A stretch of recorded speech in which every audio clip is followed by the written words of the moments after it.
Hello everyone, I'm Professor Toybox. I've got Chewbacca with me, and I'm back in my Scarif toy box, which will be the first toy box in my new Star Wars adventure based on the 1990s Dark Forces game. At the end of my last video, I told you I'd be playing through this toy box today. However, as I was working on the outdoor defenses and putting the finishing touches on this toy box, I realized I should probably do one more video to show you how I put this together. I could just refer you to my storytelling number 2 video, but that's a bit long, and I'm doing things a little bit differently here, which might be confusing to new toy box builders. I've also made some changes to the interior, so I wanted to show you what I've done here as well. So as we look around, first thing you'll notice is I've taken the ceiling back off of this again. And the reason I did that is because last time, as I was playing through here a little bit at the end of my video with Luke Skywalker, some of the enemies were ending up on the roof and weren't reachable. And that's one of the bugs, I think, with Star Wars enemies. And so I took the ceiling back off again, and because I did that, I needed to change the skybox. And so I changed that to the kiln skybox. And I'll show you that here. Let's see, where did I leave the sky changer? Oh, there it is, over here. So the sky that I've chosen for this, if we look at the properties, it's the Galactic Prison sky from Disney Infinity 2.0, the Escape the Kiln toy box game. And I think that kind of gives it somewhat of an interior look for the tower. I don't like the red glow that it kind of casts on things, but I think that's better than the alternative, which is playing through here and having half of the enemies ending up on the roof where I couldn't reach them. And so with this opened up, I've made a few little changes here. So this little section over here, I added some extra diagonal pieces going upward and filled in part of this little cubbyhole area here. I took out the large block that was here and added a small block with this tower on it from the Building Sets Group 5 drawer. And I also took out the ceiling over on this end. I put in some large blocks here to make sure the vault is still covered. And I also covered up the exit over here where the toy box door is, because I figured it wouldn't make sense coming up these stairs and seeing this skybox when we're actually at the exit back edge of the tower. It would look like there's more tower to go, and that's just not the case. One last little finishing touch I put on here before we go outside and work on the defenses. There's a little mouse bot that I added up here, which you also see in the original Dark Forces game. And see if I can find him. He should be roaming around up here somewhere. He's kind of vanished and gone somewhere else. Is this him over here? Oh, I don't see him. Anyway, he's from the Disney Infinity 3.0 playset townspeople, and he's actually from the Force Awakens townspeople. And I don't see where he went. He kind of wandered off somewhere. So that'll be interesting. We'll run into him at some point. I wonder if he ended up down here at the bottom of this elevator. Well, at any rate, he's in the save game, and we'll run into him at some point here. So now we'll head outside and start working on the exterior defenses. Okay, I'm back in the exterior part of the toy box, and I'll show you what I've got set up so far. I've got an enemy wave generator set up here at the start of the exterior level, and I've got this connected to a number of locators. And again, all you do is new locator connection from the logic menu on the wave generator, and then come over to a locator and spawn location. And I've done that for all of the locators here, and I've got 2 of them by the entrance to the rail system. I've got one over here.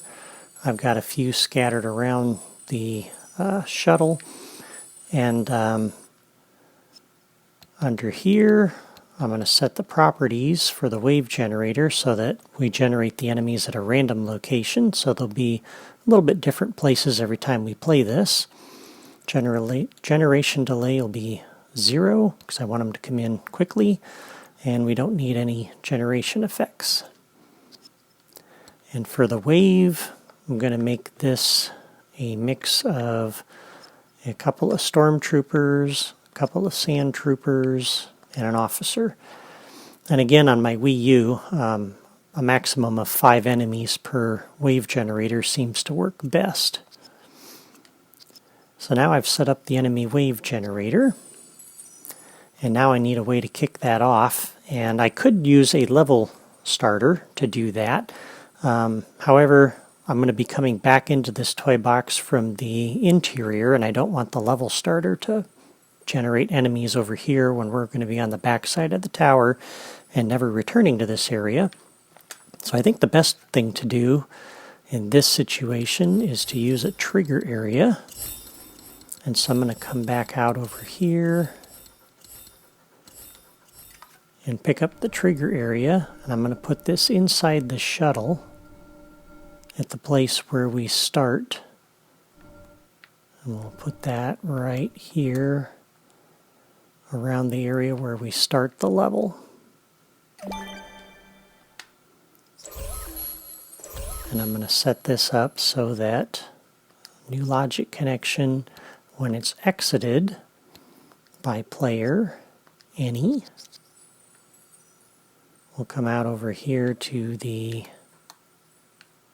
wave generator and generate the wave. And that should work nicely for this starting area. And then once we defeat the enemies, we'll hop on the tram, take that across over here to Citadel Tower. I've got 2 enemy wave generators set up here. One over here, connected to all of these locators on this end of the area. And another wave generator set up connected to these locators on this side of this island. And both of these are set up the same way with a mix of sand troopers, stormtroopers, and officers. And the properties are set up exactly as they were over there. So now I just need a way to generate these. And because of the length of this island and the fact I don't want to generate these when I'm coming out of the tower on this end of the island, I don't want to use a dynamic trigger to do this. So I think probably the best thing to use would be another trigger area. And this one will be fairly large. And I'm going to set this over here. I'd like it to start, because I'm thinking when I return from this island over here, at about this point I want to start generating enemies. And so I'm thinking probably the way to do this would be I'm going to line this up over here with that wall. And so whenever the player enters this trigger area, and I want to set this up about the same distance along the rail over here. So this will be one massive trigger area.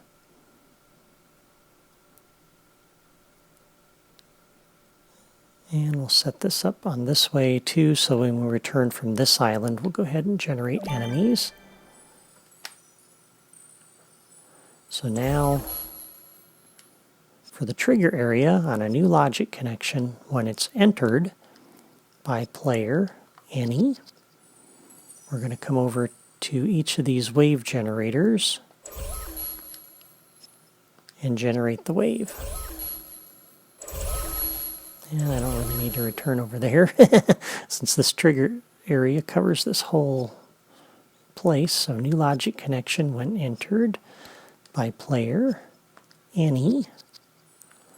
Come over to this wave generator and generate that as well. And if we decide not to fight the enemies and we head over to those islands, then when we exit this trigger area, we should probably go ahead and remove the enemies so we don't bog down the game. And likewise for this one, when exited by player any, come over to this wave generator and do the same thing, defeat the wave. So when we leave this island, any enemies that are left will be removed. Now for this island over here, I want to do this one a little bit differently. I've got an enemy wave generator set up here at the start of this island when you first come on, connected to locators positioned as you see here. And I've got another wave generator set up for the backside over here by the tower, connected to some additional locators. And each of these, again, are spawning a mix of stormtroopers, sand troopers, and imperial officers. And this time I am going to use a dynamic trigger. So I've dropped down a locator, and I've dropped a dynamic trigger. And I've already connected the dynamic trigger to the locator. And under the properties, I've connected this so that the target is not this toy, it's the locator that I've connected. And the trigger distance I've set to 90. And again, the trigger distance here, there's 4 units per block. And I figure roughly these blocks here are 6 blocks across. That makes 12. And just in case we're off of it a little bit, I've extended this out. So I've got basically 18 times 4, so just making it kind of roughly 90 rounded off.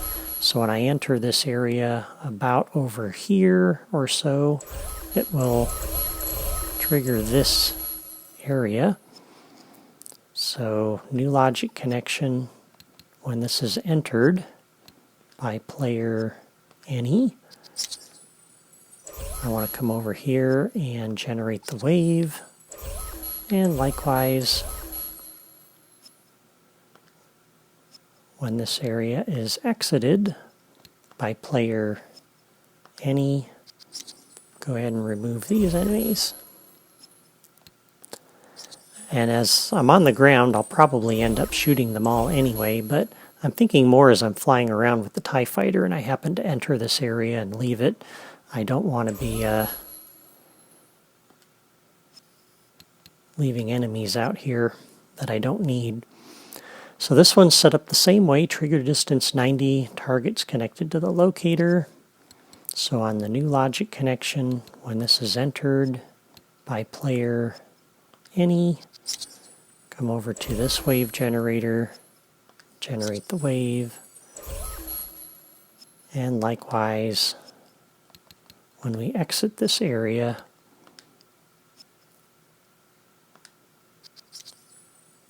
go ahead and defeat the wave. So that takes care of the enemies on this end. And the nice thing here is I'm going to have some enemies here initially, and then I come back over to this tower and I'm going to be exiting that area essentially as I'm working on this terminal. So when I come back here, there will be some more enemies waiting for me again, is my hope. As if they had just ridden the tram over from the island as some reinforcements. So that'll be good. And we'll go over to the other island and we'll do the same thing. I've got another dynamic trigger over here set up with the same settings under properties. So this dynamic trigger here is connected to that locator. Properties, as you can see, are set the same way. So again, when the player enters this area, we'll come over to this wave generator, and you can see this is connected to some locators that are spread around on this island. Let's go ahead and generate that wave. And when we exit this area, go ahead and defeat the wave. So that takes care of those enemies. And the last ground enemies I'd like to show up when I come outside the tower from the interior. So when we arrive over here, and so what I'd like to do here is when I show up at this locator, which we set up last time, and the player enters this area, we'll come over to this enemy wave generator, which is connected to 3 locators over there and a couple over here, and we'll go ahead and generate that wave. So then we'll have some enemies back here we have to fight or avoid as we make our run for those TIE fighters and our escape. So that takes care of all the ground forces for the Scarif defenses. The next thing I want to do is I want to try to guide the player through this area because this is different than the original Dark Forces game. And so for that, I'm going to set up some locators and radar markers. So as we come off the shuttle, the first place I want the player to go is onto this tram, and I'm thinking we'll use the locator for this, and when they press this button, the tram's going to start going. So rather than point at the button, I'm going to put them on the tram about here. And then we'll put down our radar marker that we can connect to that. And this way, hopefully, the players will get the idea that they need to come onto the tram before they push that button. So I'll put my radar marker temporarily right here. And we'll go ahead and set the properties for this. Oh, actually, we'll connect it to the locator first. So we'll do that. Doesn't really matter, but I just like to do that first. So then we'll come into the properties, and the playsets use yellow for the main quest. So I'm going to set that to be a yellow arrow, and I want it to show up over the locator. And we will initially set this to be active by default. So the player then, as they come up these stairs, will see that the arrow is pointing just beyond the button. They get on the tram, and then hopefully, as nothing happens, they'll turn around and press the button. And when they press the button, we can go ahead and turn off this radar marker.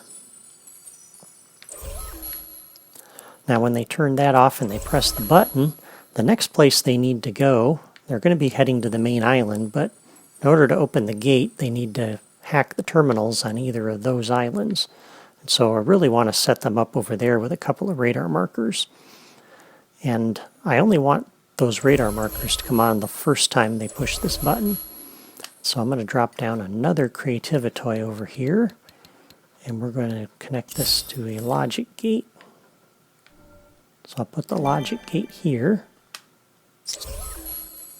and I want to use the logic gate so that I only do this one time. So when the button is pressed, we come to the logic gate and we do input. And on the output from this gate, we're going to come over to each of the other islands. So we'll start with this one. And I've already set up a locator and a radar marker over here. And so we're going to come over to this radar marker and activate that. And this radar marker is already set up with the yellow arrow and pointing to the connected locator. So on this radar marker, when this is activated, by pushing the button over here, we can come back over to this logic gate.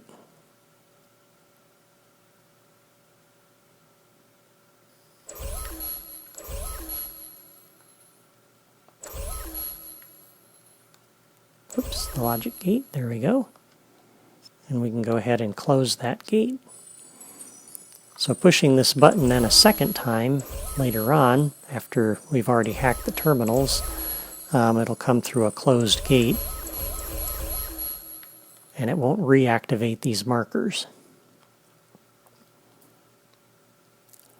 So now this radar marker will come on, and the one on the other island, but we haven't set that up yet. And when they hack this terminal, new logic connection, when terminal hacked, we can go ahead and deactivate this radar marker. So at that point we're done here.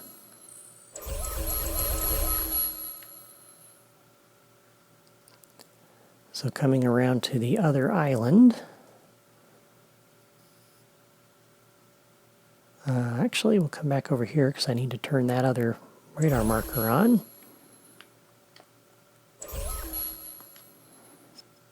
So on the logic gate on output, then we need to come over to this other radar marker and turn that one on too. So I want the radar marker for both terminals to turn on when we push that tram button for the first time. So that comes over to this radar marker and activates it.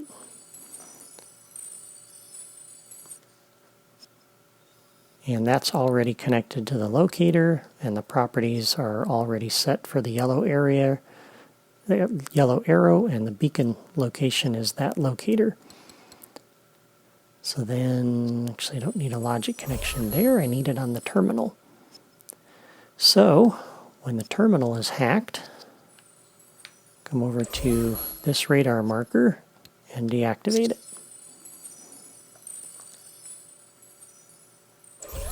Now, hacking both of those terminals will come to a dual action trigger over here that I set up before when we built the door.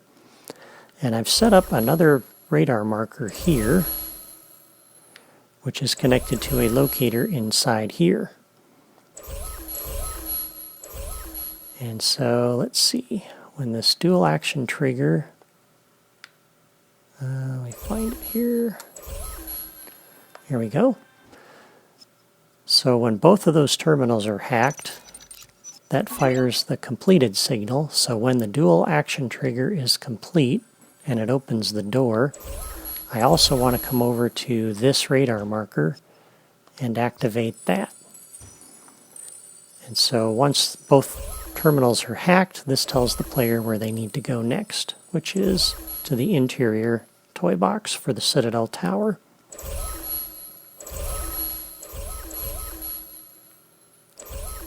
Okay. And then when we come out of the interior toy box, when we enter this area, when we come back to this toy box, it's probably going to turn this radar marker back on again over here because that was the default I had set for this. And so we want to make sure we come back over here to this radar marker and deactivate that, because the player doesn't need to go back there again.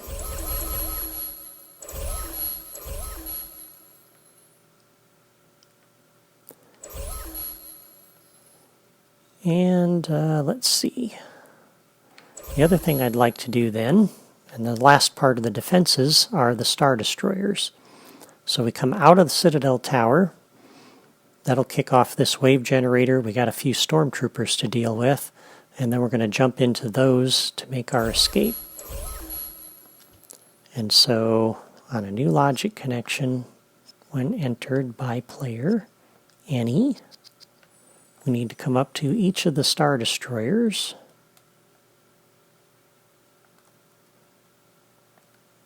I set these up pretty high.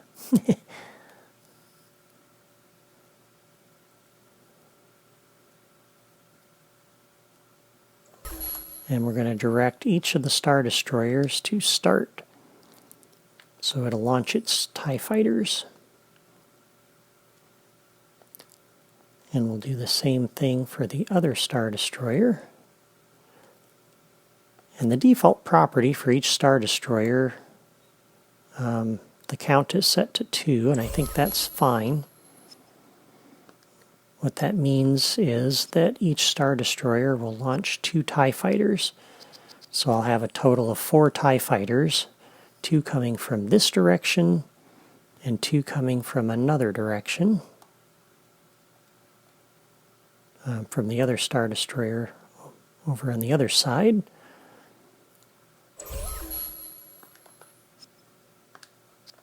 Here we go.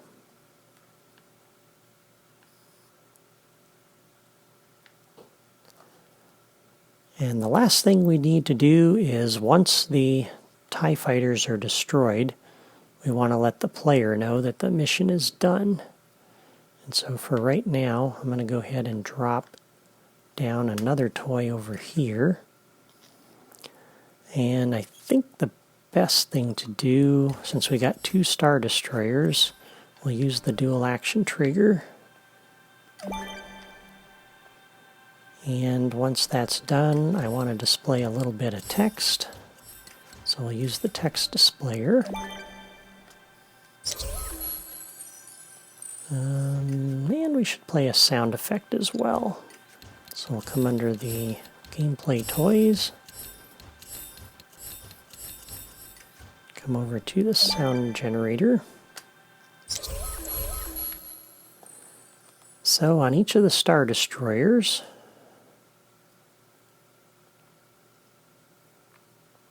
and this will be the end of the mission. And once we have this set up, I think we're done. So on the Star Destroyer, new logic connection. On success, meaning we've defeated all of the TIE fighters from that Star Destroyer, we'll come back over here to the dual action trigger.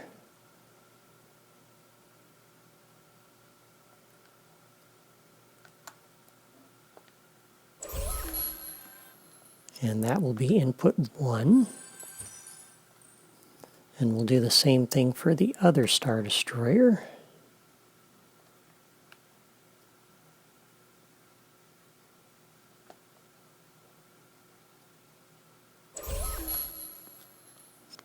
New logic connection on success.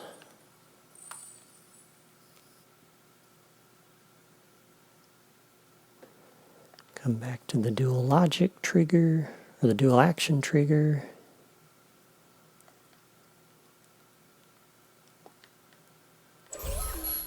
And that will be input 2. And then on the dual action trigger, new logic connection, when that's complete, we'll come over to the text displayer.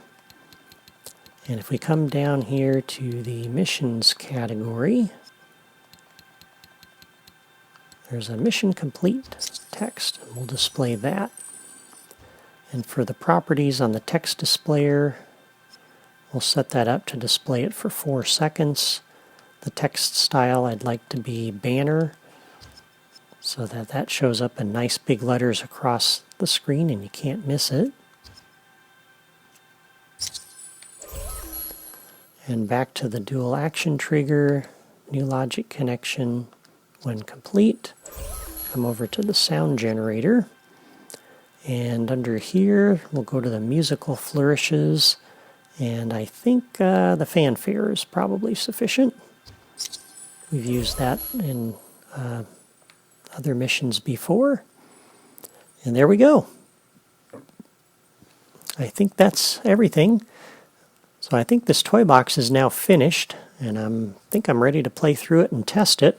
Once I save my game, I will move all of these Creativitoys down to the little hidden area at the bottom of the tower.